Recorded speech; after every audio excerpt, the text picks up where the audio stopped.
Benvenuti in Pastry Concept, sono Leonardo Di Carlo, docente nella mia scuola dove facciamo formazione a 360 gradi per pasticceria, gelateria, cioccolateria e pasticceria salata. Cosa vi presento oggi? Un bignè goloso, l'ho chiamato scrigno di caramello con lo zucchero di barbabietola nostrano e un caramello all'interno molto goloso. Gli ingredienti per il bignè sono 210 g di acqua, 4 g di sale, 150 g di burro, 150 g di farina, zero, molto debole, ed infine circa 300 g di uova intere. Perché vi dico circa? Perché dipende da quanto fate asciugare il vostro pastello della bignè, che adesso vediamo.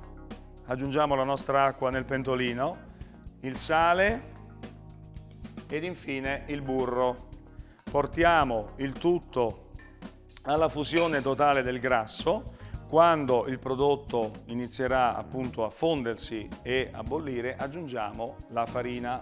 In questo caso noi abbiamo un bignè con del burro. Se volessimo farlo con dell'olio, perciò olio di girasole, olio di riso, olio di oliva, cosa cambia? Cambia solamente la quantità del grasso. Invece di 150 g di burro come ricetta, ne mettete 130 di olio che desiderate voi. In questo caso verrà fuori un bignè completamente senza lattosio. Il nostro prodotto, vedete, qui è pronto.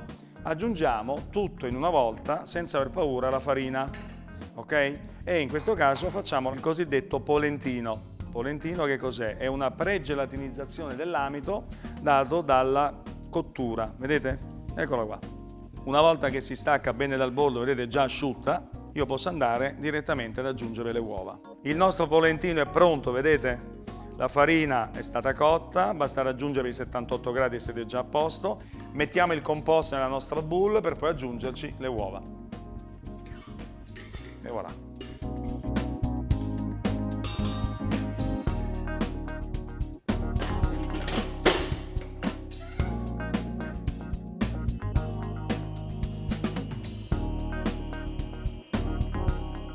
Pronti per aggiungere l'uovo nella nostra pasta bignè.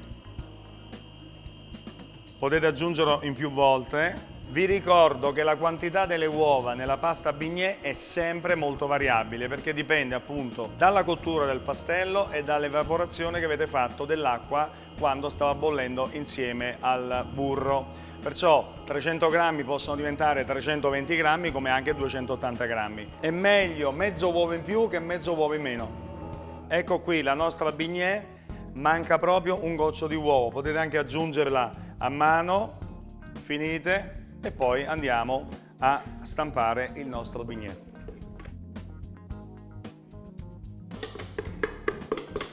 Eccola. Eccola qua, perfetta. Pronti per stendere il nostro bignè. Voilà.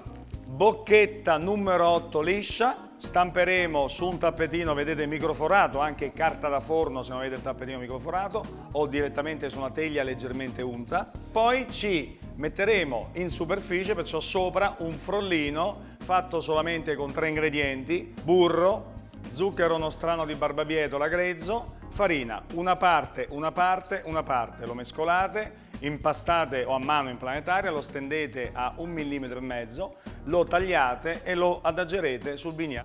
Ecco qui come si presenta il nostro frollino, ripeto, è fatto con solo 3 ingredienti: farina, burro e zucchero nostrano di barbabietola grezzo. Perché questo zucchero qui? Perché mi piace il gusto e soprattutto vi dà una croccantezza diversa. Lo mettiamo in questo modo qui, direttamente. Il forno è acceso e andiamo poi in cottura. La nostra teglia è pronta con il nostro croccantino e il bignè nel fondo, pronti per la cottura. Per la cottura vi consiglio un 170-180 gradi per 20-25 minuti, dipende sempre dalla grandezza del bignè e soprattutto anche dallo spessore del frollino che ci mettete sopra. Questo spessore qui è 1,5 massimo 2 mm. Più è spesso, più impiegherà del tempo a cucinarsi. Nell'ultima parte della cottura fate uscire un po' l'umidità, magari aprite leggermente lo sportellino del vostro forno. Fateli asciugare bene perché possono collassare, sì, ma collassano quando? Quando aprite il forno troppo in anticipo. Il croccantino fa quasi da paracadute e fa sviluppare completamente il bignè. E se guardate attentamente c'è questa parte esterna come se fosse leopardata. Il colore che sta iniziando a colorarsi appunto è dato dallo zucchero di barbabietola grezzo. Il bignè è pronto, vi faccio vedere il prodotto come si presenta, ne prendo uno a caso. Guardate che è molto leggero, bellissimo sviluppo, piatto anche sotto e lo vediamo vuoto, vedete che c'è una bella camera all'interno, ancora leggermente morbida ma ci sta. Ecco, molti sono abituati a pensare che il bignè è crudo così. Il bignè, se lo fate asciugare del tutto, non riuscite più a riempirlo. Perciò l'umidità stessa, la crema stessa che voi metterete come farcitura, toglierà questi filamenti che non danno assolutamente fastidio.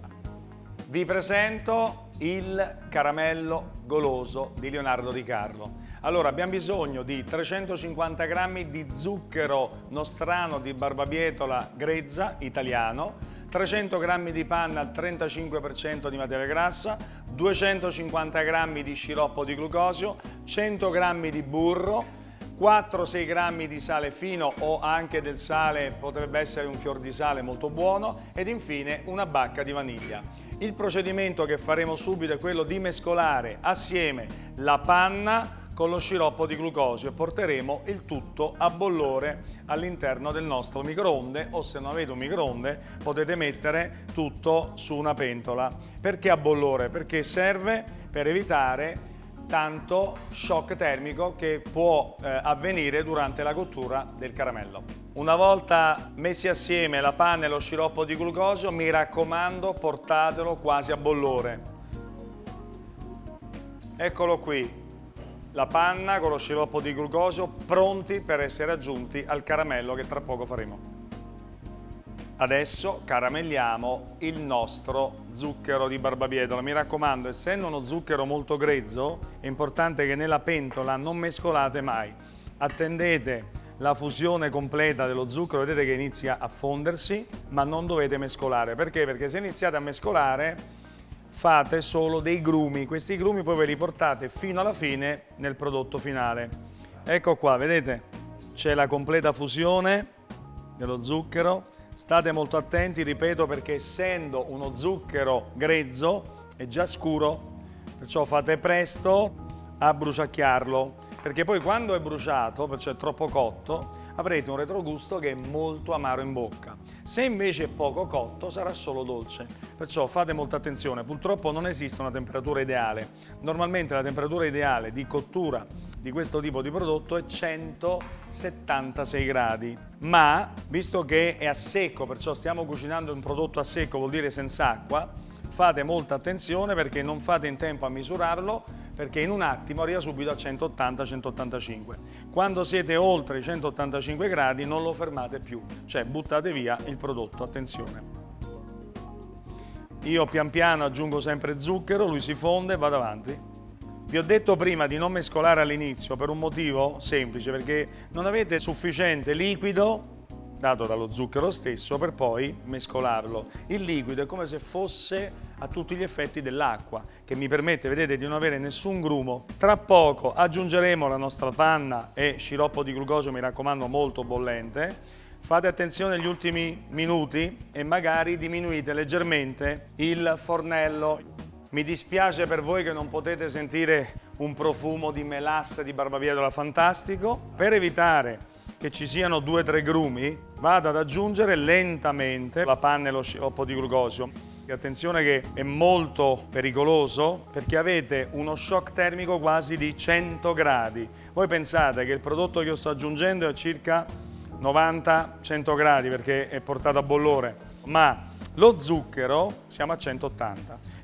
Utilizzate una spatolina adatta a queste cotture qua, altrimenti non ci trovate più niente, anzi fate mangiare ai commensali la plastica, fate molta attenzione. Arrivati a questo punto lo spostate subito fuori dal fuoco, guardate che bello, continua a cucinarsi, dipende anche dal tipo di spessore della vostra pentola. Perciò sono pentole importanti e pentole meno importanti. Mi raccomando, se avete pentole molto fini non provateci nemmeno, altrimenti buttate la pentola e anche la casa. Vedete, questa parte qua è una parte che è rimasta incollata. Non vi preoccupate, sono dei grumi, tanto poi li filtreremo, perciò non c'è bisogno che cambiate la spatolina. Da adesso però dobbiamo verificare la consistenza del nostro prodotto. Come lo facciamo? Semplicissimo, prendiamo un piattino e versiamo una goccia proprio di caramello sul piattino, vedete? Attendete un attimo e vediamo come inizia a raffreddarsi, come inizia poi a solidificarsi. Guardate che bello che è. Questo è il cosiddetto test della nonna, chiamiamolo così perché veniva fatto anche con le confetture, vedete che già è bloccato, ma possiamo farlo anche in un altro modo. Se potete utilizzare un refrattometro, eccolo qui, si mette un goccio di caramello qui, si chiude e all'interno c'è una scala dove vi dice la quantità di solidi totali. Normalmente un caramello va da 78 Brix a massimo 82 Brix. Se l'avete cotto troppo, soprattutto l'avete fatto evaporare troppo il liquido, non vi preoccupate, aggiungete il liquido anche in una seconda volta. Vi ricordate che io vi ho detto da 78 a 82 Brix, siamo perfettamente a 82 Brix. Se fosse stato per esempio 76 Brix lo rimetto sul fuoco un attimo. Se invece verificate ed è molto più alto, perciò 84, ci aggiungete un goccio di panna e voilà, il gioco è fatto. La prima parte del caramello è pronta, la filtriamo, se vi rimangono dei grumi nessun problema. Questa parte qui è uno zucchero che è cristallizzato, è normale perché non si scalda la nostra spatola, non vi preoccupate. Filtrate e aggiungete dopo la bacca di vaniglia o l'eventuale sale, perché se l'aggiungete prima e poi me la filtrate, la bacca di vaniglia non ce la trovate. Aggiungiamo ora la nostra bacca di vaniglia, il sale ed infine il burro. Emulsioniamo il tutto e il nostro caramello è pronto. Voilà!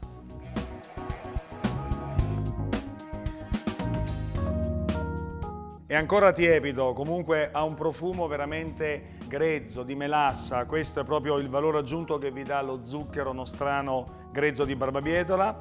Vi faccio vedere come si presenta sul tavolo. È veramente un caramello mou a tutti gli effetti, ottimo per farcire, in questo caso anche delle tartellette. Adesso vedete, man mano si raffredda, vi faccio vedere come cambia la consistenza.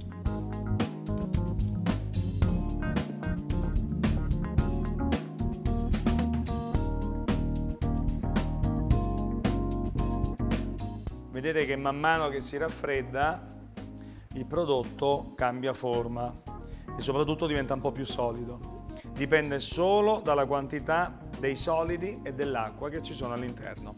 Il colore è perfetto, vedete, ha un colore ambrato, non troppo scuro, perciò ricordatevi che se è tanto scuro poi assaggerete un caramello amaro, che non è il massimo della vita. Una volta pronto lo fate raffreddare per 24 ore o 12 ore, sia in frigo che a temperatura ambiente. Utilizzatelo sempre intorno ai 22-24 gradi perché deve essere fluido, altrimenti se lo mettete in frigo la materia grassa che è presente tende a rassodarlo troppo e fate fatica a inserirlo all'interno di un vostro dolce, in questo caso nel bignè. Pronti per la farcitura, in questo caso io utilizzo una crema alla nocciola perché sta bene poi con il nostro bignè, ma potete anche utilizzare una buonissima crema pasticcera. Il nostro caramello, vedete, è pronto, lo inserisco nel centro perché deve essere goloso quando lo tagliate e il nostro bignè è già farcito. Faremo una piccola base per far incollare il bignè, vedete, al frollino. In questo caso se io lo alzo è già attaccato e terminiamo con una bocchetta Romians per dare un effetto diverso sul nostro bignè, vedete, in questo modo qui, e voilà, e possiamo farcirlo sempre con il nostro caramello appena appena ed infine terminiamo il nostro dolce con le nocciole, visto che abbiamo messo la crema di nocciole all'interno.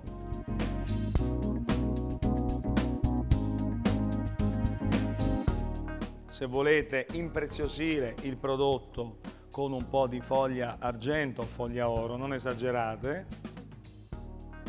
Se volete donare un tocco di colore, aiutatevi con del lampone congelato, leggermente tritato, e lo mettete sul vostro dolcetto. Come vedete, il mio scrigno di caramello è pronto, ora non vi resta che degustarlo con i vostri cari. Un caro abbraccio da Leonardo Di Carlo, Pastry Concept. Ciao!